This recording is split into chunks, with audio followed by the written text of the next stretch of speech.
I want it to be personal. I want you to feel like we're almost friends. And so I want it to look like I just opened up Gmail and started typing you a message. Trying to learn a new strategy, trying to implement it, trying to see how it can make us more money. That did not pay off for a long time.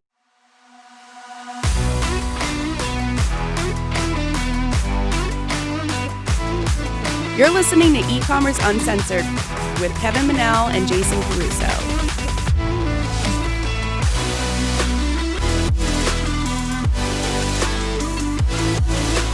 Hey everyone, and thanks for joining us on another episode of E-Commerce Uncensored.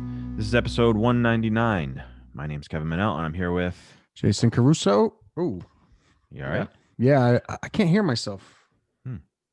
How lucky you are. I wish I couldn't hear you too. 199, Jason. It's pretty. We got a pretty big milestone coming next week. Number 200. Yeah, 200. I'm excited about 200. I mean, we have another. We were just talking. Are we going to do another interview, or are we going to come up with something? Yeah, else? maybe we should come up with something special. You know, it's kind of how we the episodes next week. We have no idea what it's going to be, but we'll see. We'll see how it goes. We'll figure it out. It's crazy though. 200 episodes. I mean, I listened to some of these other. Like I listened to. Well, we're gonna have an interview today. Really cool interview with Jacques Hopkins. He creates this really cool piano lessons course, and he was on Pat Flynn's podcast, Smart Passive Income, and he had like 400 and something episodes. I'm like, wow, like we're at. Well, 200. he's been doing it for a really long time. I don't know how long. I mean, when Pretty I was impressive doing though, the 200 though. Yeah, I mean, I was doing the baking blog and I was like episode 130 something with him, and that was 5 years ago or whatever, 6 years ago. Yeah. 200 though. I'm excited. We'll see what comes next. We do have an announcement to make next. We do know that we are going to say something. It's going to be an announcement that we have something coming up next week. So make sure you guys subscribe so you don't miss that episode coming up next. But yeah, this episode is an interview with Jacques Hopkins, who created a piano course called pianoin21days.com. He also has his own podcast that we'll talk about. They interview other online course producers, creators, and we might be on his podcast coming up soon. So it's a really great interview. But before we get into that, why don't you talk a little bit about your Facebook course, Jason? Yeah, at the end of this, he asks us, what are we doing with the Facebook course? And, that's a good question. This Facebook course, it's interesting, Kev, because the perspective of this course is not like I am teaching it as if, like I'm this like messiah in Facebook. Rather, it's taught from perspective of like, what should I have known when I didn't know anything? Yeah. Right? Like, what was really important about Facebook ads and what wasn't important about Facebook ads, right? Like, what people think is important and what really is important are two different things. And that is broken down in this course. And from all the emails I've gotten from people, it's working. So if you want to go check it out at ecommerceuncensored.com/truth, there's a payment plan. You could pay it all at once, whatever you want to do. And I promise you, if you have something that is selling and you just don't know how to scale it, or you don't know why it's not selling as well as it should be selling, I go through it all. And it's definitely something I think everybody needs to see. Yeah, you'll get on to 2 phone calls with us. That's the other. I keep forgetting about that. Yeah. We're going to do 2 phone calls with everybody. It's 30-minute calls each. Before the course, we can talk. After, it's really up to you. That's your time. You do what you want with it. But we'll give you 2 30-minute calls for free. Yeah, cool. So that's ecommerceuncensored.com/truth. Without further ado, here's our interview with Jacques Hopkins. Hey, Jacques, how you doing today? What's up, Kevin and Jason? Pleasure to meet you guys, and thanks for the invitation here.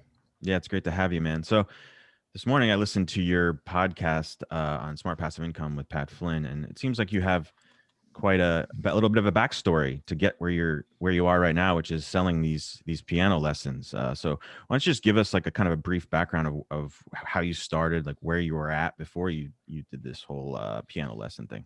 Man, I don't have a background. I snapped my fingers and instantly found success, actually. Yeah, we did the same. We did the same. And Jacques, I was on Smart Passive Income like back, you were like, I think 200 and something, I believe, somewhere around. It was in 2020. I don't remember which number. Yeah. Yeah. I was on, man. And I was so nervous. I was like, I kept saying, and I was like, I listened to it. I'm like, can you just not put that on? But yeah, I used to have a baking blog and it was doing like 20K a month. So he got us on there, but yeah, so we have that in common. And Pat's a really cool guy, man. Like he's responsive. You can email him. He's just a really, really nice guy. Yeah. There's no doubt about it. And man, I was so nervous. I'm a little nervous now. I just that's my personality. I'm pretty much an introvert, but just like I've been listening to that podcast since 2012, probably. That's one of my inspirations for like getting into this, and to be able to actually speak with Pat on his platform of Smart Passive Income was an awesome opportunity. But man, I was nervous for sure. Yeah, he's so structured and he knows exactly what he wants to ask, and he has like and like this podcast is the complete opposite. Like Kevin and I, oftentimes we have no idea what we're going to talk about. We kind of just pick a topic that we're struggling with or going through. But man, Pat is like, he's the real deal, and he's such a nice guy. So sorry to interrupt, but I just wanted to mention that. Yeah. So tell us a little bit about your background before the piano stuff. I know I think you were an engineer or something like that. So it's quite an interesting route to get where you're at right now. Yeah, I graduated in electrical engineering in 2008. And when I was a senior at LSU, I read the book, which I'm sure you're familiar with, 4-Hour Workweek, which had recently come out at that time. And reading that book really made me want to be an entrepreneur for the first time in my life. I mean, it sounds like you guys have done all kinds of different things. For me, like up to that point, I thought like my only path was to be an engineer. Like my first grade teacher told me I was good at math. Like, hey, you should be an engineer. Okay, great. Sounds good. I get to design and build stuff. Never had any interest in owning, running, starting a company of any sort. It just seemed like too much of a headache, too much work. Not like I want to just get that steady paycheck. But then when I read about all these really cool things that Tim Ferriss was able to do because of his pretty streamlined online business, for the first time in my life, I actually thought maybe there was a better and different path for me. So I actually already had my job lined up. So I went to work all the while listening to things like the Smart Passive Income and reading various books on entrepreneurship, but not traditional entrepreneurship, right? Just like this new like online model, outsourcing, automation and stuff. And so while I was working, I tried to start various businesses and failed at just about every single thing I tried to do. There was a couple of like physical product inventions I tried to come up with. There was a couple of blogs. There was an app, and nothing made even a single dollar until I got the idea for an online piano course in early 2013, which certainly wasn't an overnight success either. But at this point, it has brought in I guess it's almost 8 years old now. And so it's really grown exponentially. I mean, last year, 2020 was a great year, just hit 7 figures, just over $1 million in revenue from the piano course in 2020, and over 2 million overall in the past 8 years. Yeah. Which is awesome because, it's funny. It's funny that you read that book, right? Because, you get into this entrepreneur thing and then you realize that you work, they say like 80 hours for yourself a week, so you don't have to work 40 hours for someone else. And that's a book that's kind of like, 4-Hour Work Week. It's a little bit misleading, so to speak, because I'll tell you, man, I was working last night till 11 o'clock and I would never have done that for another job. And so it's just interesting that that's the book that kind of brought you in. I mean, it's brought a lot of people in. And I think, I think Tim is such a smart guy. Have you listened to his podcast or, of course, or him? He is just, that guy's just amazing. But yeah, I mean, for me, like I hate working for people. Kevin, I used to work for Kevin, and like 2 years later, I'm like, dude, I gotta go, or we gotta figure. I'm out. We gotta figure something out, man. I can't work for anybody. So it's pretty awesome with you. Like, see, we have our business. It did like 2 million the first year, but there's 3 of us. Right? Like 3 like owners. I mean, you did a mill on your own. I mean, that's amazing. I mean, the amount of freedom that gives you, you know, you can start other businesses, you can do other things. And it's just amazing. One thing, Jacques, and I don't know about you, but like, you know, you always hear these gurus are like, oh, I did 50 million today, or I did 20 million today. It's like $1 million or $2 million is a lot of money when you're an info product, when you're selling info products, right? I mean, you're talking like 160,000 a month, you know, 90,000 a month, 80,000 a month. That's a good living for an info product. Yeah, it's really good. And one of the nice things typically is that there's, you know, you get pretty good margins, right? There's, you don't have to spend a lot because there's not necessarily something physical you have to make inventory. About half of what we brought in was we spent, right? So we probably spent about $500K in 2020 on advertising, on my team, on software. I mean, Kevin, I think you got a ClickFunnels shirt on right now. I paid $297 a month for ClickFunnels. You know, that really adds up. So there's ways to bootstrap it for sure, and it's a great business model overall. But you mentioned like gurus throwing out numbers. You know, we love to talk about revenue in this industry, but profit is more important. Yeah, that's why ours is the same, right, Kev? Yeah, absolutely, exactly the same. I'm pretty much the same. 50%. Yeah. We spent about $1 million. We get back about 2 million. So and that's why I love having people on like you. Like we tell our producer like the kind of people that we like to have on, and sometimes she'll come back with like these kind of guru people.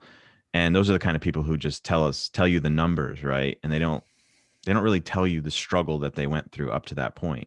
So you started this in 2013, and you know now it's 7 years old of, I'm sure, a total grind the entire way.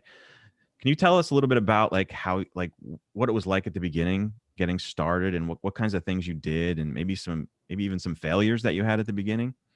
Yeah. So I was listening to, you know, Smart Passive Income, for example. That's probably the top podcast I was listening to. There's others out there, but let me quickly ask you this. Did you ever hear a story on the Smart Passive Income where it was like, yeah, I had this like great idea and I launched it and then nobody bought it and it was a complete failure. And then that was the whole story, right? Right. All the stories were like super success stories. And so that's all I was listening to. That's all I was consuming. So I just assumed that if I built this thing and I launched it, I would have success too, because I'd never heard the other story. Right. So the other side, right. Yeah. So I launched, it took me several months to, you know, build out kind of a website, a really horrible funnel, and put the course together. I mean, back in 2013, things like having a password protected, you know, paywall, like hiding the content behind a paywall, were way more difficult than it is today. Like ClickFunnels didn't exist. A lot of these, you know, teachables and so on either didn't exist or they were in their infancy. So it was hard to get to a point where I could actually launch. And then once I launched, one day, I think in October of 2013, that first day, nobody bought. I'd been putting in all this effort, like coming home. I didn't have kids yet. I was married at the time. And my wife's like, come hang out with me. I'm like, no, I got to do this thing. And then you launch and it's like so demoralizing. So it wasn't an instant success. Fortunately, I did make my first sale that next day, but made very few sales the first year, made probably 10 or 15 the second year, and then just slowly trying to learn from marketers and people who had done something similar. And that was the biggest thing, is I didn't know what I was doing. I'd never had to market anything a day in my life. I was an electrical engineer. And so once I kind of figured out the marketing piece, the funnel piece, how to actually talk to people in a way that gets them to trust me and buy from me, that's when things started to pick up. But did you have any teaching experience? I mean, you obviously played the piano at the time, but did you know anything about how to teach people something? No, man, you should see that first video I made in 2013. Like, I didn't have any experience on camera. I didn't have any experience teaching. I was a total introverted engineer. And so that's one of the many things that I had to get better at along the way was both teaching and being on camera. I think there's like a great disservice going on in this entrepreneurial sort of world, right? Like, you know, when we launch a product, we want it to look perfect, right? Like we don't have patience, right? Like, cause there's an evolution in this thing, right? You're not going to go from your first video looking like crap to it looking perfect in a week, right? It takes time. It takes learning. It takes testing. It takes trying. It takes all these things. And then you see these gurus on Facebook, like, oh yeah, like I made $1 million like last night, in a week or whatever it is. And you don't realize that like, it's not really like that. You need to go through the process. You need to learn these things in order to, when it's time, really take advantage of it. But it's not a quick thing. I mean, we told you that we did $2 million in the first year with our business, but I mean, man, I've been failing for 17 years, like it's just one thing after another. And I think Russell Brunson from ClickFunnels, I think he's really done a really good job helping out the marketplace understand, or the entrepreneurs understand that, there is a process that you have to go through. You have to understand funnels. You have to understand what people want to hear, like you said, what they want to see. For us, man, I'll be honest with you. The way that we did it was we just had an irresistible offer, and then we just spent as much money as we could. And that's it. We didn't have the fancy shit that everybody talks about. We didn't even have ClickFunnels, So, yeah, it seems like you went through the same thing. We usually start. I'm sorry, you were successful without ClickFunnels? Is that a thing? Totally kidding. I'll be honest. I'll be honest with you, man. I love Russell. I follow him. I watch him. The platform's a little unstable.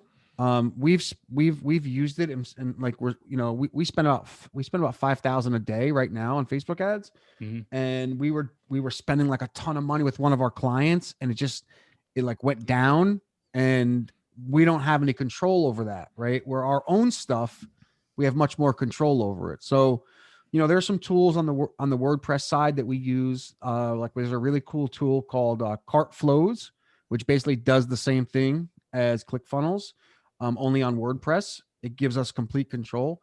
I have nothing against ClickFunnels. Just when we were using it for our clients at the time, it wasn't real stable. I think every time Jason and I start a business, like we have an idea for a business, we actually start a ClickFunnels trial account every time. And that's why I have like several of these t-shirts. And then we just end up canceling it because we don't put the time into it, and we just end up building our own thing. Because we have backgrounds in building websites and things like that. My agency was kind of like a web design agency, so we can kind of build those things out ourselves. So can I give you my take on ClickFunnels? Sure, absolutely. I got my picture with Russell Brunson last year. I got the 2 Comma Club award. Like that was, ever since signing up for ClickFunnels, like that was what I was trying to do. Like that was what was in my head. And their marketing is just brilliant, because you want to use ClickFunnels and you want to use their payment processor so you can stand up there and get your picture with him and hold the award. It's amazing. And I think it's a really good landing page builder. It's a really good funnel builder. But there's certainly, it certainly has its flaws. I came across it in 2016 whenever I first read .com Secrets, which was of course a funnel into ClickFunnels. Like they really wanted you to sign up for it. So I moved my piano course into ClickFunnels at that time, because I was like, oh wait, I can build funnels and have a course all in the same place. And it served me well for a while. And I've got over 6,000 students in the course. And as of this very moment in time, it's still in ClickFunnels. But like any day we're about to switch over, I've been doing a deep dive on different platforms, like course platforms, trying to figure out the best place to host mine. And at the end of the day, I did pick a WordPress option.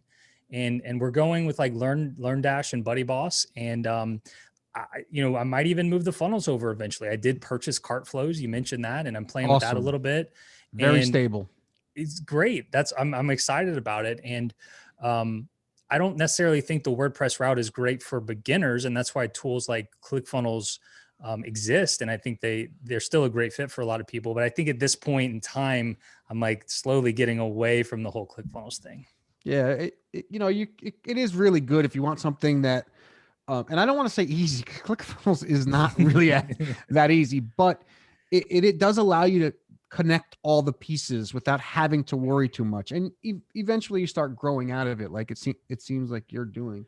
But honestly, man, Cart Flows, we use Teachable. Not my favorite platform. I know everybody's using it. It's to me, none of it makes sense. I really, then there's downsides to WordPress, obviously updating and all that other nonsense, but LearnDash is the place to go. Jack, I don't want to get off, because I love having people like you on, as Kevin said, we do, because I like to hear I went to your Facebook page and I don't see any Facebook ads running. So I want to know how the hell you did what you did this year without any Facebook ads running currently, because I need to do that too, because Facebook ads are expensive. Well, it helps to have a really good organic presence and a YouTube channel. That certainly helps. And we definitely spent plenty of money on ads, but at this point, we have a very diversified traffic stream, both paid and organic. But several years ago, I started investing a good amount of money in SEO because I saw the opportunity of my particular niche. Like, how many people around the world are Googling how to play piano, how to learn piano fast? Like a lot of people. And I saw opportunities there. So in like 2016, I invested a lot of money. Like everything I was bringing in, I would put towards, SEO, good SEO people and strategies. And that did not pay off for a long time. But like probably 2019, I started seeing some first page results. And then, once the lockdown started, March, April, those people searching how to play piano, like 3 to 5x'd overnight, because everybody's staying home, like looking for things to do. So many people have learned piano on their bucket list. And there I am sitting at like the first, second, or third position on Google, possibly have a Google ad as well, possibly have a YouTube video. And so my business really dominated during that time. And so a large portion of the, $1 million came for those first 2 or 3 months of lockdown. Those months were just insane. So I was, right time, right place, because I had invested all that in SEO. So the reason I don't have to spend a lot of money on Facebook ads is because I have a presence in so many other places, and the SEO is probably the top traffic source at this point. So high volume and low competition, probably, right? It's probably, there's hundreds of piano courses. Okay, I didn't know like, that. Oh yeah, I've seen. Oh, dude, it's a very saturated market. Not many existed back in 2013 when I started, so I've been around a while, a lot longer than the others. But the way that I set myself apart, there's hundreds of them.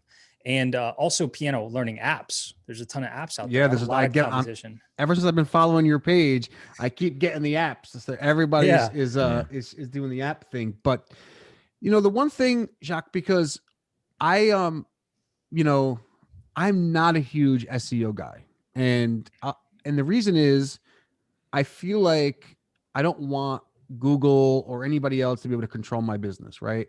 I also want to be able to scale, right? Because if you're not paying for eyeballs, right? Like you just have to kind of sit around and wait, so to speak, right? Now the payout is big when you do that. But like for us, we spent more, we make more, we spend more, we make more, we spend more, we made more, grow our email lists, send emails out, it just seems like with SEO, it's like at any time Google can slap you in the face and your business is gone. So do you think about that kind of stuff? Is that something that concerns you at all?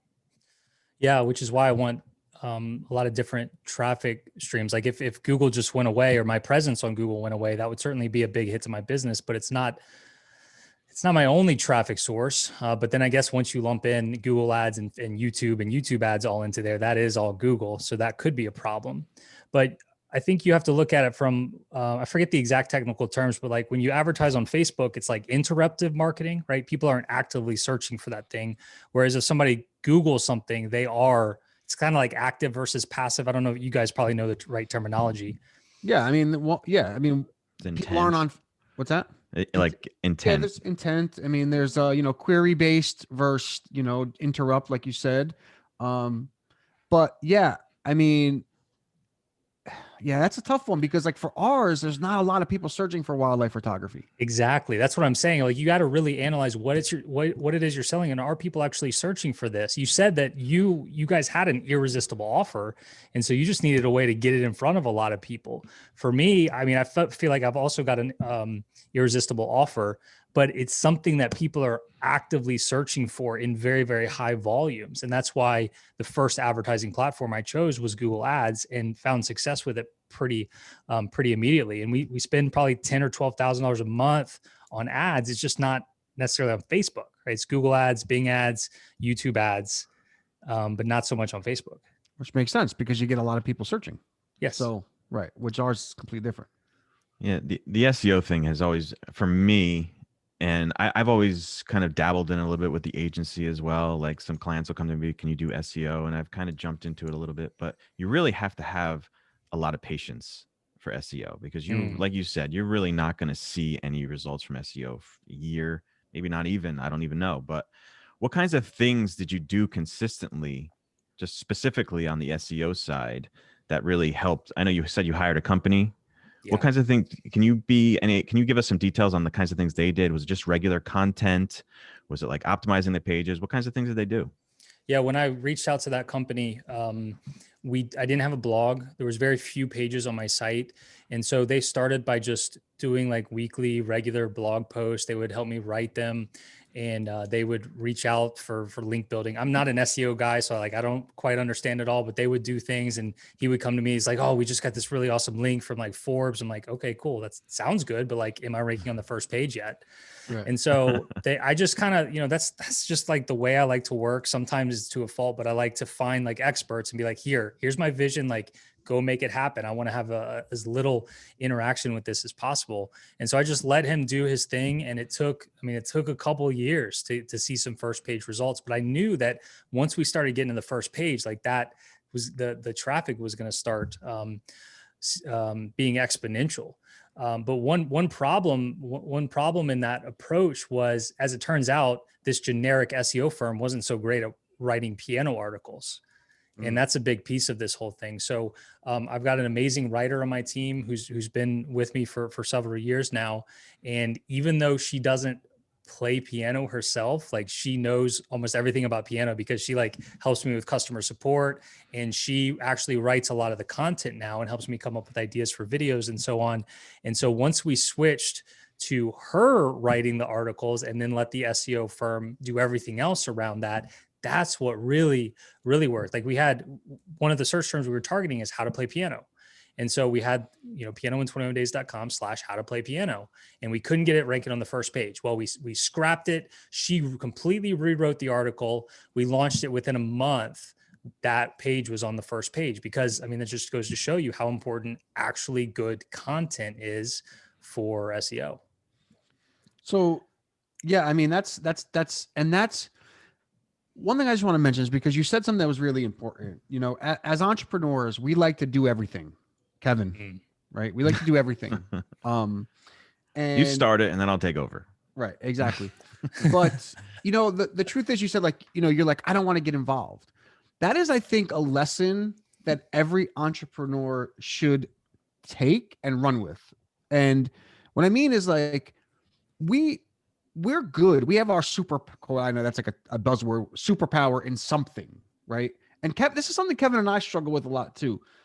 We have our superpower in something, and we should be focusing on that something, right? Not SEO, not design, not email, not this or not that. Whatever that one thing is that you're really good at, if you put 100% of your time or 50% of your effort into that, that's when you're going to start seeing things happening. That's when you're going to start, seeing those big, lifts in revenue. At least that's my experience. But I love that. I love that you don't want to get involved in some of the things because I think that's a big fault of some of us. Outsourcing is really hard for a lot of people, though, especially beginners. A lot of resistance there. Yeah. I've been doing it for 17 years and I still can't do it. So I'm not a beginner and I still can't do it. Well, the money thing, but I've found that trust is even bigger. They feel like it's their baby and they can't really trust other people to do it right, I guess. And I always try to tell people, it's like, not only will they make everything more efficient so you can focus on what matters, but a lot of times they're going to do it better than you would do it. Right. You don't have, like you were saying, Jason, like you don't have to be the video editor and the SEO guy and the writer. And like if you do all these things, then you're not going to do anything well. No, and there's a good chance that even if they do that one thing that they're good at, not like you would do it, there's a good chance it still would be better than if you did it. Right. And I think it's an important lesson. Kevin is really, really good at dealing with clients and making sure their work gets done and writing down lists. And I'm just not. I'm good at getting up at 7:00, jumping on my computer, trying to learn a new strategy, trying to implement it, trying to see how it can make us more money. Is there any ways that we can make more money? That's what I'm good at. So he doesn't, it sucks for him because I kind of leave him with the shitty work, but I'm just not good at it, and I've come to that realization that I'm really good at selling. I'm really good at talking to the clients. I'm really good at that stuff. I'm not really good at making sure their emails get done. If they leave it up to me, they won't get done. So do you guys subscribe to like the traction model to where one of you is the visionary and one's the integrator? I don't know what you're talking about, but that's exactly what we are. Yeah. So Jason, you're like the vision, like you come up with the ideas, the vision, and Kevin's more day-to-day implementer. Basically, it goes like this. Like I get up and I get on my computer and I look at all the tasks we have to do and I start delegating to some of our the people that work with us. And then I'll call Jason and be like, he'll be like, yeah, I've been thinking about this golf thing and we should. I'm like, wait, what? What about these 17 other things that we have going on already? Like, let's get a golf simulator. We have an office. Let's get a golf simulator, but let's start a business. I was like, well, we have this business over here that that's already started. Like, let's do this better. So that's kind of how it goes. So wait, what is that called? The what? There's a book called Traction. There's another book called Rocket Fuel. There's a few books. The author's name is Gino Wickman, and he came up with this concept, I don't know, 15, 20 years ago, where what he found is a lot of successful companies actually had two people toward the top instead of one. Not necessarily like a 50-50 business ownership. It can still be like an owner and an employee, but two main leadership positions. One's a visionary, one's an integrator. And the companies where those roles fell to one person like weren't as successful. And so that's one thing that I've done in my business in 2020, a few months ago, is I hired an integrator. I hired a full-time director of operations. Now I can be just the visionary and not the integrator as well. And so I can sit way at the top and have these ideas. And now we have not only a team, but like a leader for that team to go make these things happen. It goes back to what we're talking about, like trying to do just what you need to be doing. Well, Jason always talked about his goal is to just be the guy who is sitting in front of a bunch of people who has this grand idea, and then everyone else just goes and executes. And it seems like that's what you have going right now. Is that pretty much it? We're getting there, right? So she's only been on board for about 4 months. So we're very much getting there, but that's exactly what a visionary is. And I think there's probably flaws in that approach, but it's a very popular system. And I think, it makes sense when you think about it, right? If you're the visionary and the integrator, you're just not gonna be able to move as fast. Yeah, the truth. Sorry, Kev, but the truth is, Kev, when these roles started kind of forming, that's really when we started doing really well. Like that's really when it's true. When you stopped having me do shit for clients and you just did it. That's when everything worked. The problem is, even with our wildlife photography businesses, like we have these lanes that we try to go in, and then every once in a while we'll just like start to slowly like lean over into the other guy's lane, and it goes back and forth. Like, because I like being a visionary too, and Jason likes to fiddle around in like website design and landing. I don't want to say fiddle around. I don't mean that, Jason, but like, no, that's true. Likes to mess with landing pages and things like that, and the look of things. Where that's really where I excel, like putting a website together that functions properly. But sometimes it crosses over. And I think that's probably where the issues come into play. Yeah. But it's like we both like to do both of it. So it's kind of difficult. Yeah. But you're not really the ideas guy. You very rarely will ever come and say, like, I want to start this, or I want to do this, or why don't we, I'm, like you said, I'm not really focused. I'm trying to figure out. Well, if I wasn't doing all the day-to-day work every day, maybe I'd have a second to think about some new ideas. Stay away from that. All right, Jacques. one thing, because I've I've gone through your website extensively, right? Piano in21days.com. And you're a really good person to ask this, because this is something we're struggling with on the wildlife photography side. And I want to just get your opinion on this, or your experience on this. Did you find that the design of your website was more a boost or lift in your revenue, or was it what you said on the website? Because because I think a lot of people get caught up in look and feel, and I'm a guy that doesn't think look and feel is as important as messaging, but I just want to get your opinion on that and your experience. It's what I say, and it's also the flow, right? How you say it, when you say it, what you're saying, right? Yeah, and where people go once they're pulled in, like where do we go next? Like if you go to pianoin21days.com, are either of you there right now? Do you have it pulled I'm up? there. I am So there. like what other than the text, like where are your eyes drawn? Where do you want to go next? Right. I mean, your buttons, obviously. The buttons, right? Yeah. Get started now, try it free, big red buttons. They both go to the same place.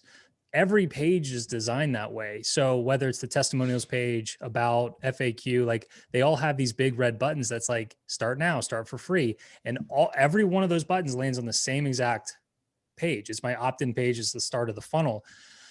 So it's what we say, but then where we're directing people to go as well. One thing I see people do that I just can't see how it works well is when you have like tons of different opt-ins. And I don't know if you guys do that or not. But for me, what's really worked is like one opt-in and one funnel, and keep things very, very simple. Yeah. I mean, I'm reading your website, and you are 100% a student of ClickFunnels, right? I mean, you have this, I help regular people learn how to play their favorite songs with the fastest online piano course. I mean, that is basically taking out of the books of Russell Brunson, right? Yeah. I help the market do what, removing what, right? And that's basically what you did. And the reason I asked you that, is because, I can see that you've crafted this page exactly how Russell would tell you to do it. And I just wanted to know the effect on that messaging and your sales. The messaging is good. And even my last design of the website had the same messaging, to your point, right? The last design wasn't near as like pretty and clean like it is now, because the last design I did myself. Right. This one that's up now, as we're talking, I had professionally done, but a lot of the content and the messaging we kept. I just wanted it to look prettier because that's at the stage of the business that I was in. But that, hi, I'm Jacques. I help regular people learn to play their favorite songs with the fastest online piano course. Like that text has been there at the top for a long time. I think it really resonates with people, and they're like, oh, that sounds good. And then they click the get started now button. Yeah. Now I've noticed, because I'm on your list, obviously. That's how we do our research. You can't really buy the course unless you're on your list. Correct. Okay. Now, have you tested that?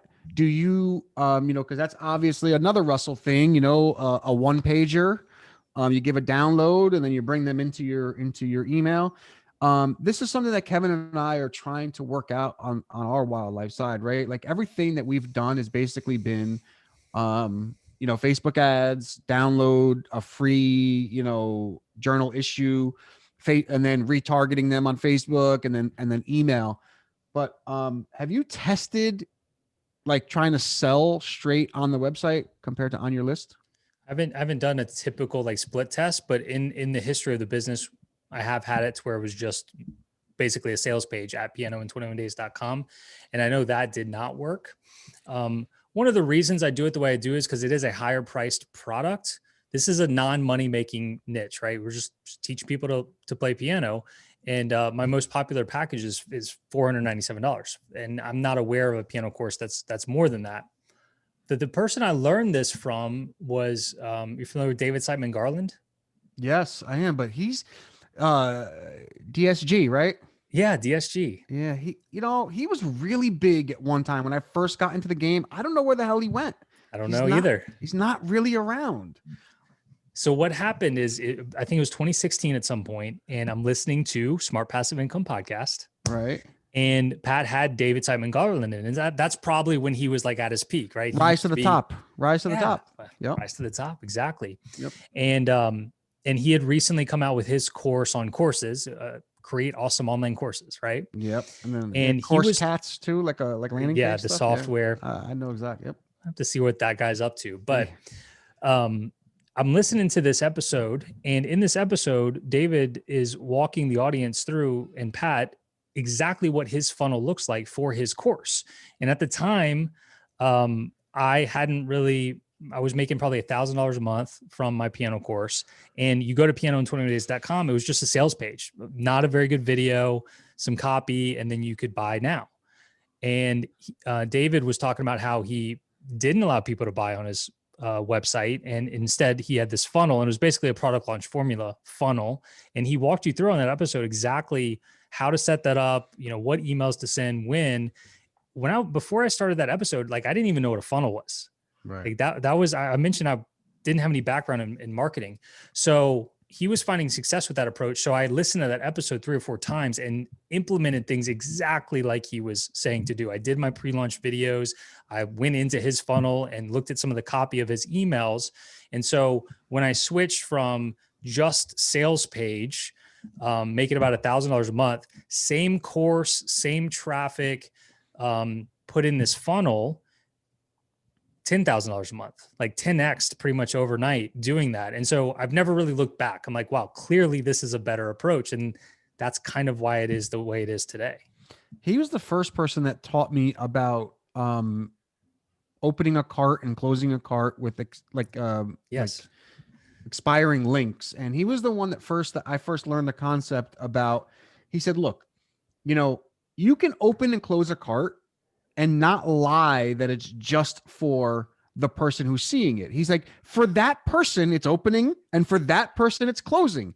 Doesn't mean that I'm opening it and closing it to the public. It just means for this particular person, the cart is opening and it's closing. I'm guessing that your cart, I don't mean to give away your secrets, but I'm guessing your cart doesn't open and close all the time. It's just for me, the person on your list, it's opening, and then it closes for me later on. Yeah. Where in my funnel are you right now? Has the cart opened yet? Yes, the cart is opened. Do you guys use Deadline Funnel? We did. Yes, we have used Deadline Funnels. Yeah, that's the software that I use to make it happen on an evergreen basis. So basically I'm launching 365 days a year, right? With this approach. And when I first implemented this, like I had a VA go in and like adjust things because Deadline Funnel didn't exist yet. But then I was able, once it came out, I started using Deadline Funnel, and that makes it so it's an actual deadline, unique deadline for every single person that opts in. So when you opt into my freebie, my workbook today, then you'll get kind of one email a day. And on day 7, that's when the cart opens. And on day 12, the cart closes. And on day 13, you click on one of the links in the email. It's going to redirect to the close page, no matter when you opted in, because of Deadline Funnel. And the creator, Jack Bourne, I've had him on my podcast, and he is, a software like that. I thought the creator could be like a little scammy, but he is like one of the most authentic and nicest guys you'll ever meet. And he said just what you said, like, as long as the deadline is true, then it's fine. Like, you're not lying to anybody. The problem comes in when you say, hey, this offer is going to end at midnight. And then if they go there the next day and can still get that offer, that's a problem. That's a problem. Do you try to re-engage the open and close after they miss it?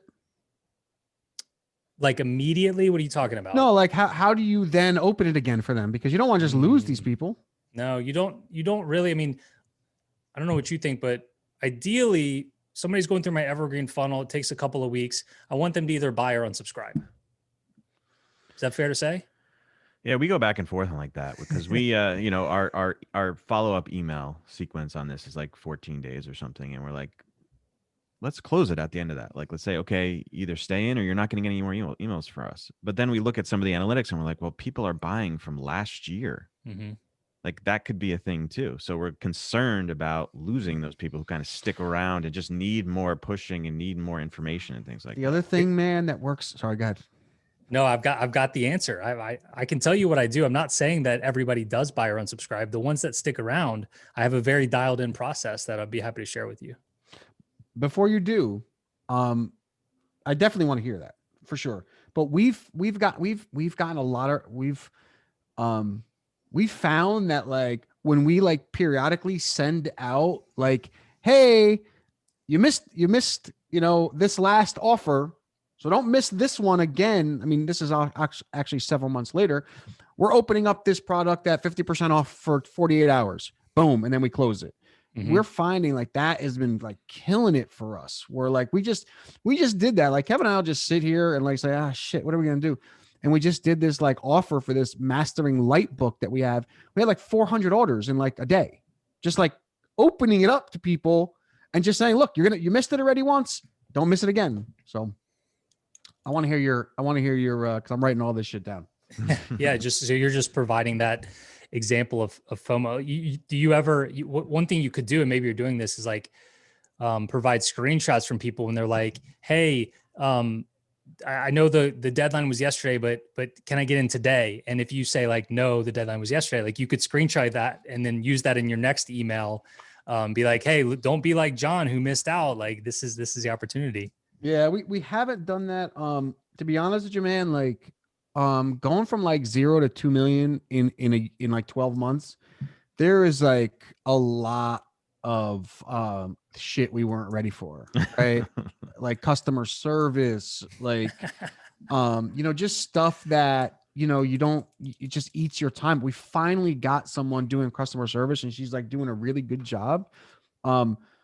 But yeah, I mean, we were, like we were doing what? Like we went from 0 to like, I don't know, 20, 30 orders a day. And then like, people not being able to log in, they're not getting, it's just like, yeah. I mean, our offer was good. So we just like, we put it on a page and we threw it out to people and people started buying. We're like, oh my God, people are buying from this. Now what? So now a year later, after all, it's an annual subscription. So the renewal is coming back. So we're kind of taking a breath a little bit and kind of putting the pieces together and optimizing it the best we can.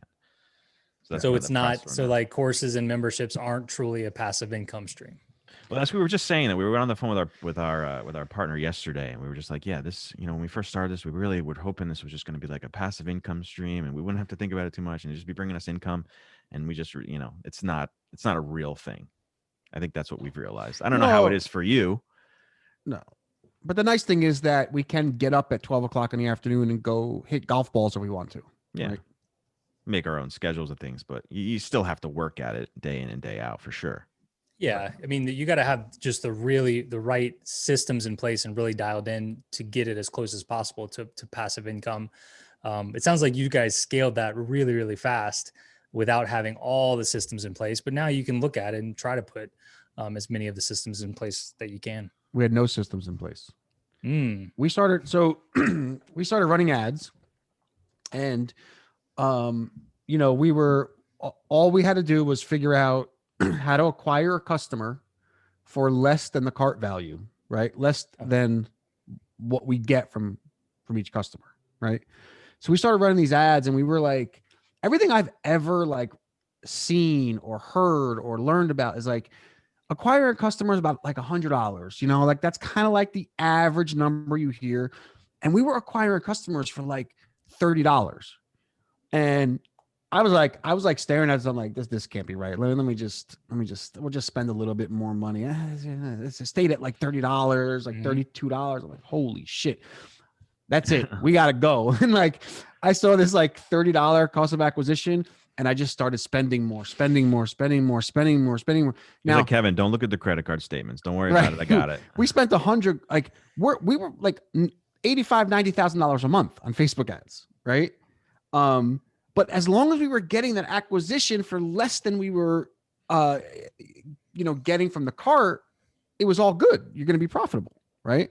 So we just started scaling. And then finally we were spending like $4,000, $5,000 a month. And like that ROAS, right? Like goes from 3, 4X, 5X to like 1.1, right? 1.2. And this is a lesson, man, that I think a lot of people don't like. You hear these gurus again that say like, oh my God, I did $20 million this year and my ROAS is like 40X. Like, no, you didn't. That's nonsense. You start spending, 4, 5, 6, 10,000 a day. If you can get a 1X return, you're doing a pretty damn good job, believe it or not. So your product, it's essentially $97, or is it $297? We have two products. We have $97, and then if you want to buy a lifetime, we have $297. But then we have an order bump on the 97. So okay, but it's a membership, right? It's $97 a month. A year. $97 a year. Okay. So normally with memberships, like membership versus online course, a membership, you'll actively like add content or there'll be some interaction. Is that not how yours works? No, it does. We have we have quarterly journals. So it's like a magazine. Instead of coming out monthly, it comes out quarterly. And this is a big part of, you're asking these questions because we're not really explaining it that well. What you're looking at is not where we drive our traffic. But yeah. So we actually did something that was even different, but we were doing giveaways. We were giving away like trips to Yellowstone National Park. We just gave away a $20,000 wildlife photography equipment package. We were doing all kinds of things. We were kind of like we were trying to strike while the iron was hot, so to speak. Right. But yeah, we have quarterly journals. They're like 50 to like 120 pages each. Our partner is like a former National Geographic and BBC wildlife photographer. He was on TV, had a TV show. So he's definitely one of the best in the business. But yeah, it's we're going to do about $500,000 this year just in recurring revenue. Amazing. That's so cool. I'm sorry. Go ahead, Jacques. No, I was just gonna. The reason I was asking that question, just trying to get understand the pricing and everything and how it worked, membership, is you said you really didn't have a plan. All you knew is you were like, you could spend $30 and make $100 or $200 back is like this fun little machine. You put $1 in, you get like 5 out. That's amazing.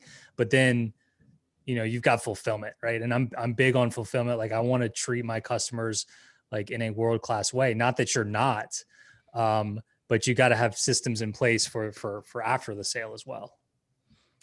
Yeah. I mean, one of our biggest problems is we have one product, right? Like there's no value ladder. There's no spend more money with us. It's like you either buy the annual or you buy the lifetime. And so the truth is it's getting a little bit more difficult, and we're trying to come up with more products because, we're in a small niche, and when you're spending $90K a month, it gets, you saturate your own market really quickly that way. So we're working on different different techniques, different strategies to upsell people. Like I said, we just ran an offer for 50% off an ebook that we had like 300-400 orders or whatever it was. That did really, really well, but $25 a pop, it's not that much money. Jacques, do you have other products that you sell to your current customers, or it's just that one course that you sell? One funnel, one offer. I mean, there's 3 different tiers that people can sign up for, and mine's not a membership, so it's lifetime access. I have a $97 tier, $297, $497. 80% of people buy the $497, and I really don't have anything else to sell to those people, which goes against what almost anybody will tell you. But my business model is constantly getting new students. Now we offer a payment plan, so that's good. I've got a lot of people sign up for the payment plan, so I know I can almost guarantee a certain amount of money over the next 6 months because of that.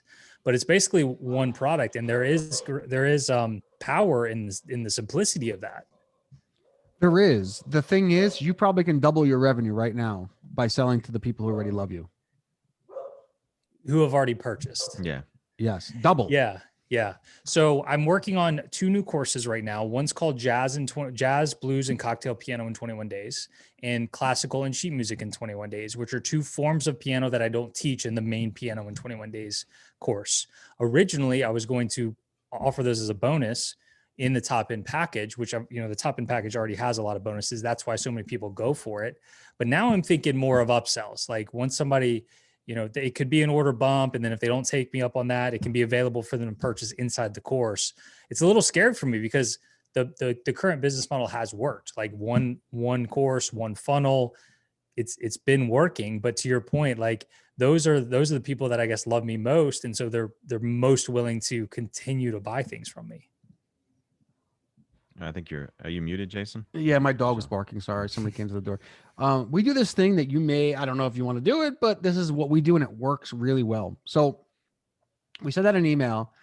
Sorry, not send out an email. When someone buys an annual subscription for $97, okay, we wait like, I don't know, a few days, maybe like 3-4 days or whatever, let them consume everything. And then we send them an email. And it says, this is exactly what it says. Well, no, not exactly, but it says something like, there's not a day that goes by that I'm not asked if I can upgrade my membership and get a credit for my annual subscription and put it towards a lifetime subscription. Mhm. So that's the email that goes out after every 3 days. And we get a ton of people going from the annual to the lifetime subscription just with that email. And that's just found money, right? Those are people that like, I paid for already. And so I upgrade them with like a follow-up sequence. That's way. And it's nice. It's nice to see those like extra $200. Now, the reason we're able to do that is because, the average person isn't going to stay with us for more than 3 years, right? So, or even 3 years. So anybody who really likes it, who would have stayed 3 years anyway, it's a no-brainer for them because they're basically getting, 3 years for life, so to speak, paying for 3 years and getting a lifetime subscription. So it worked really well. And maybe something I don't know if you're doing it, but something to look into. It's like real low hanging fruit, so to speak. Yeah, I'm not really doing anything like that. So I could a few days after somebody buys the $97 version, for example, we could try to come up with some compelling pitch to upgrade at, less the amount they already paid is what I'm hearing from you. Basically, we just give them a coupon code. Yeah. And the coupon code is for $97 for their annual subscription, but I only allow it to work on the lifetime subscription for current subscribers, obviously. Got it.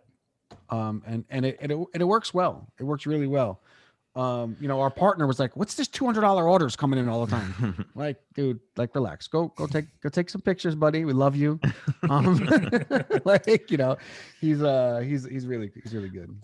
I want to talk about your email sequence a little bit too. And I actually, because I signed up and I went through your type form quiz, right? Which was pretty cool. I like that you gather a lot of information, and I'm sure you use that in the back end. But my first question is, I've never seen an email dynamically have my name in an image like your first email does, and I'm curious to how you do that. You've been wondering for I have how been long? wondering since I got the first emails. I was you blown expect away. me to just give away all my secrets? Or? Hey man, that's why you're here. We didn't want to like talk to you. We wanted to like get you hear how you're doing this shit. Yeah. So I think that's cool too. Yeah. The very first email you get when you opt in, like right toward the top, there's a picture of me holding a sign and it says, "Welcome, Kevin," or something like that. It says your name on it. So it's just in an image though. Yeah. In an image. Yeah. It looks well, some people think I actually did that, but you can mostly tell that it's I can't believe you sit behind your computer and just personalize every email that goes out after someone signs up. That's pretty cool. Yeah, that would be tough. Little software called Pick Snippets. I think it's picksnippets.com. I think it's about $20 a month. That's it. It's pretty simple. You just design it, you throw in the code into your email autoresponder. Been doing it for a few years. It's great. And it's worth it for you? You find it's people it's not like I split tested or anything like that. It's just like, it's only $20 a month. And I think it's cool. I mean, Kevin, you brought it up on this podcast. Like of all the emails I send out, of all my pages and everything, like that's what you brought out. It's just kind of a little cool factor that gets thrown in there. I think when it came through, I was on the phone with the client. I was like, wait a second, I just got this email. It's got the image. And I think I shared it with everybody during the meeting. I was like, check this out. Really cool. Because I'd never seen that before, but it is really just a cool added feature. Who knows if it does anything, but also we always go back and forth. Well, not as much anymore, but we used to, as far as like, really graphically appealing, creative emails versus just, these text-based emails that you do. Have you kind of tested that? Have you done both, or have you seen different results from just like these plain text emails that really don't have any formatting to them? It's fine. I'm not saying it's terrible, but it's really not formatted. It just looks like a regular email. Have you seen a difference? Have you tried creatives as well? No, I just, a lot of what I do is not because I've tested it. It's because I do it because that's how I would want to be treated or receive things. And so I want it to be personal. I want you to feel like we're almost friends. And so I want it to look like I just opened up Gmail and started typing you a message, and that's my goal. And that's why it looks like that. You know what's interesting, Jacques? And I don't know, when I look back at all the years that I struggled, right, building businesses, starting things, and then I look at like the things that we do now that we're really successful with, like be it with our clients or with our own stuff on the side. And one thing that I think that I get from you, which is kind of like makes my point is that we find ways to complicate things. We find ways to. He's just talking about me, really. He's not saying. No, you. that's I wasn't, but you're right. You do complicate things. When at the end of the day, right? If you have to have something that people want, right? And then from there, you really just have to do the things that people talk about, whether it's follow up with email, come up with some new content, but it's really much simpler than we like to make it when we're first starting. And I get that from you. When Kevin's like, or when I said like, does it work or is it worth it for you? You're like, I don't know. It's like $20. And it's just like, it's a very, like back in the day, I think I would have been like, oh my God, I got to split test it. I got to see if it works better with it or without it. But I get this very simplistic perspective or like feel about the way you do things. Would you agree with any of that or disagree? I mean, looking back when you were struggling compared to where you are now, would you say it's just much simpler, your business? Yeah. Anytime given the choice between simpler and complicated, I almost always will choose simpler. Even if it doesn't work quite as well. For example, like have you guys ever done like Ever Webinar, like the Evergreen webinar software? Are you using that today at all? No. Yeah. So I used it for about 1.5 years, got awesome results with an Evergreen webinar with Ever Webinar. But it was very much like pretending it was live, right? There was fake chats, there was fake attendees, and I never felt good about it, but I justified it because it was working, right? I made tons of sales using it. But you're pretending it's live, but also like it's really complicated. Like you have to actually schedule a time, then you hit submit, then you go to like a thank you page, and then there's all these emails that have to remind you to go to the time. And so early last year, I was like, I just blew it all up. I'm like, screw Ever Webinar, and I just made my Evergreen webinar like a page that with a video they could watch. And like a Dan Henry move. Yeah, well, yeah, actually, I mean, I was at Funnel Hacking Live in February when I got my picture with Russell, and Dan Henry spoke on stage and talked about this and what he did. And that very night in the hotel room in Nashville, I stayed up till like 4 a.m, switching everything over, redoing my webinar a little bit, and hit go. And it was just so immensely more simple, both for me and my customer. And it was just icing on top of the cake that it actually converted better as well. Yeah. I mean, it's funny how those things happen, right? Like you sit and you like try to build this elaborate thing, everybody talks about Ever Webinar and, I actually was involved with one of those companies, but, everybody talks about those things. And like, at the end of the day, it's like, just get them the shit, just get them the video, right? Like, I mean, that's what you want. And I know that's a big Dan Henry thing. Yeah, the quote that he always says that goes exactly with what you're saying is the more stuff you put between your potential customer and your message, the less customers you will have. Right. Yeah, he's an interesting case study. Dan, he was like a real like punky kind of guy when he first came into this, throws hot shit, and he's really matured, and he's really like he's changed a lot since when he first came into this game. Another thing I really like that you put a definite or definitive time frame on learning the piano. 21 days. Like to me, Kevin and I had this conversation. Like to me, that tells me exactly when I can expect to play the piano, right? I know within 21 days, not really long. I mean, for me, I don't know anything about the piano. I'm like, shit, can I really do that in 21 days? And I think that's like a huge key to these things is like having like a definite destination. Was that your idea when you came up with that name? It's like, having somewhere where these people are going to be in 21 days. Yeah, I think the destination is really important, but I wasn't necessarily thinking about it exactly like that when I first got started. It was more of, I knew one of my one of the things that would make my course unique is you would learn quickly, right? I wasn't as much thinking about the end of it. Looking back, that's extremely important, but I knew that my approach, we don't use sheet music. We don't use a lot of the normal theory. Like it's very much like engineer formulas approach to learning piano. And so I knew just learning quickly and not spending years was going to be the key. And so that's what made me want to put a time frame in the brand, in the title. And it just worked out to be 21 days. But now, I mean, based on what you're saying, like, I think it's easy for people to, when they come across it, it's like, you know, this isn't, we're not talking a year, we're not talking 6 months, like literally in 3 weeks from now, I could be playing songs on this. I think that's pretty compelling. Well, it's a patience thing. No one has patience, and it removes one of those barriers when someone thinks of learning an instrument, or even like I signed up for this app called Babbel, which teaches you languages, and my in-laws are all Russian, so I was thinking about maybe trying to get into that.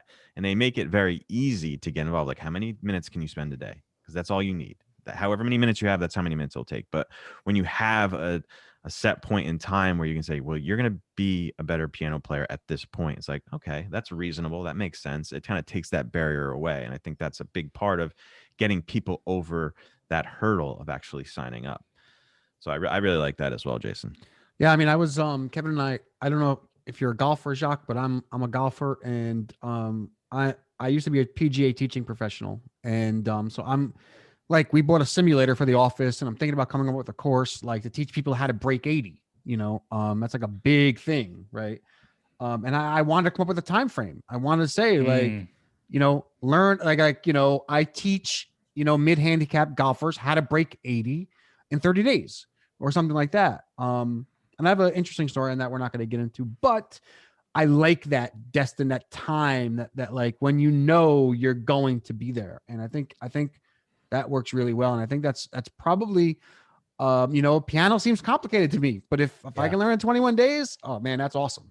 So yeah, I think that for sure.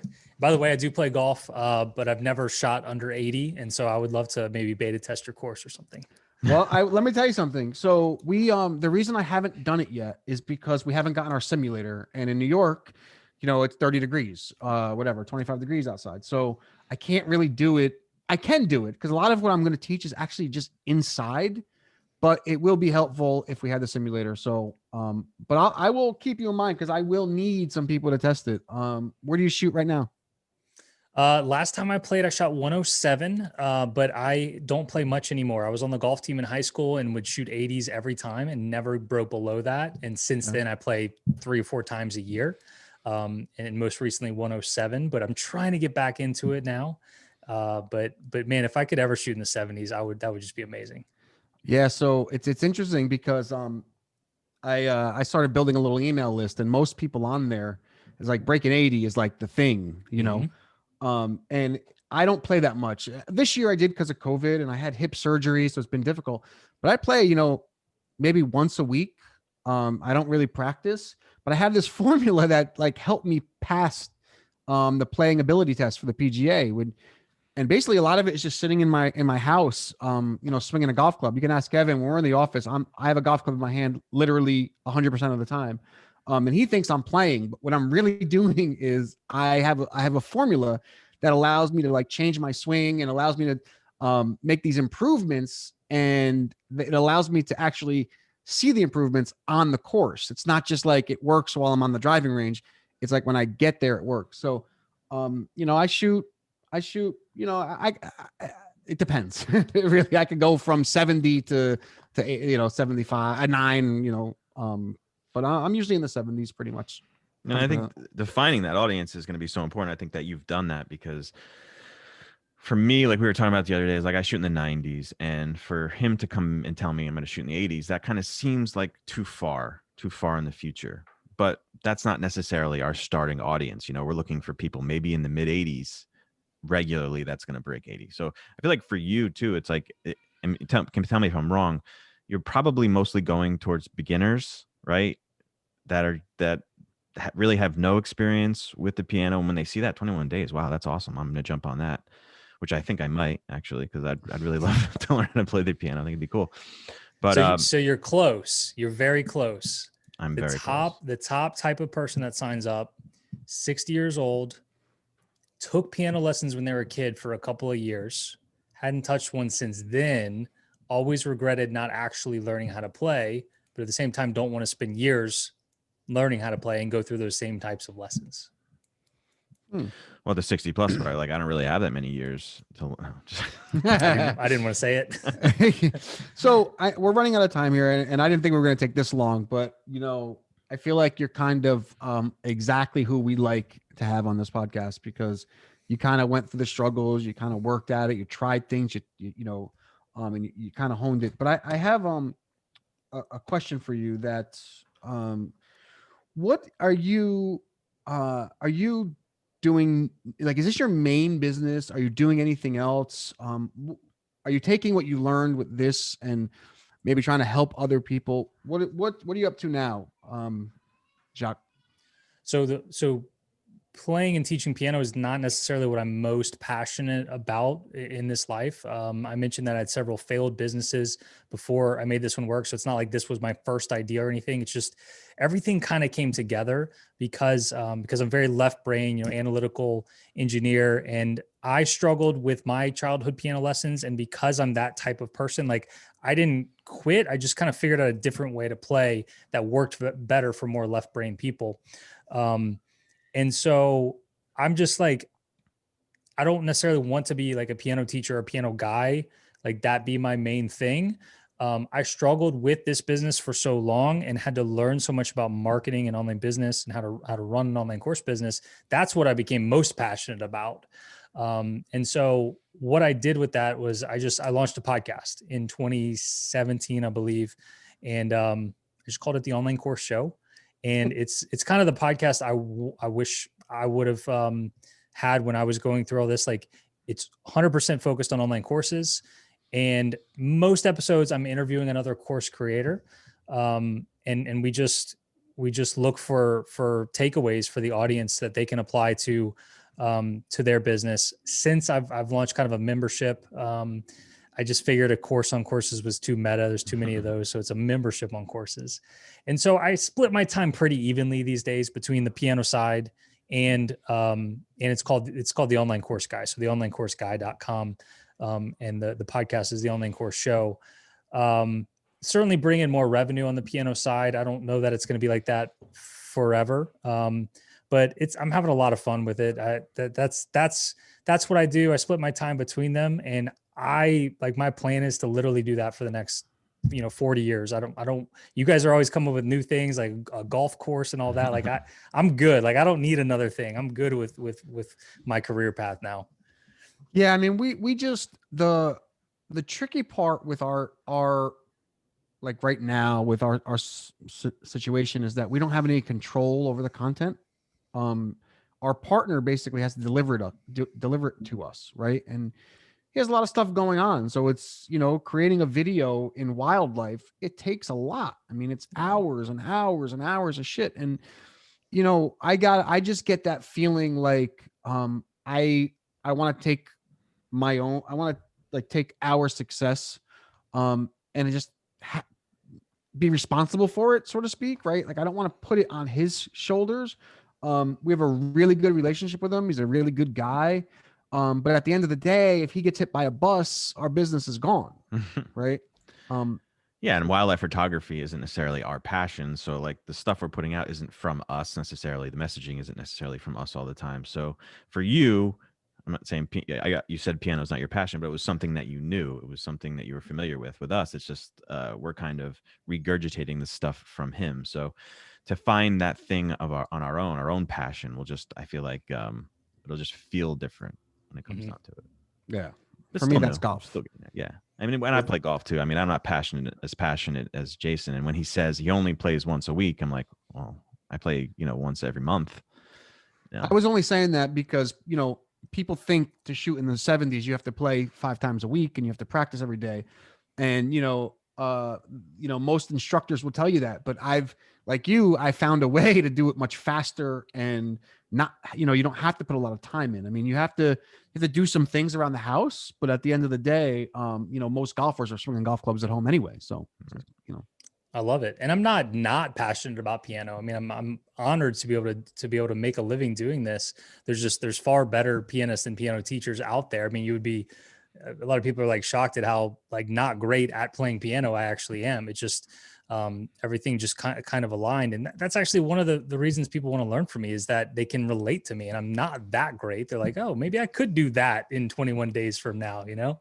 You know, Dan Henry talks about this a lot, and he's like, as long as you're just a little better than the people you're teaching, that's really all it needs to be. You know, it's true. I mean, Yeah. if you find a guy like teaching karate, he ain't Bruce Lee. He's just some guy that kind of knows a little bit about karate. And it's true. But Jacques, I know you got to run. We would sit here probably till 5 o'clock if we didn't stop. We love having people like on you. Congratulations on your success. And do you have a website? I know you have 21 days. Hold on, let me turn it back on so I get it right. What is it? 21 days to piano? Piano in 21 days. Piano in 21days.com. And your show, what's the URL for that? theonlinecourseguy.com. Onlinecourseguy.com. Okay, cool. And you have a podcast. Obviously, they go to that link, they could find you. Yep, that's it. Yeah, man, it was awesome. We really appreciate your time, and it's nice talking to other people like you in our industry. It's interesting how there's a lot of different ways to get to where we are. Some people do it through Google, some people do it through email, some people do it through Facebook. Everybody kind of has a different way, and it's interesting to hear. Yeah, man, story. It was great talking to you, man. Yeah, likewise, guys. Thanks so much for the invitation. I love how just casual this was. I feel like we're buddies now, so I appreciate it so much. You got it, man, and you will be a beta user of my golf course. Promise you. Can't wait. I hope there's a guarantee on that, because I would love to shoot 79. There's a guarantee, but there's a guarantee for mid-handicap. With a lot of fine print at the bottom. You got to be shooting in the 80s. I mean, I can't take you from 107 to 72. You know, I mean, it takes a little bit of time. But all right, thank you so absolutely. much. Thanks a lot, man. All right, guys. All right, man. That was cool. Yeah. See, it's a little bit all over the place, but it's kind of fun. It's a good conversation. Yeah, appreciate it. And that's how we roll. We're all over the place. So it seems that way. Now, what about this this ads course? Why don't you do you not make anything from that? So we did make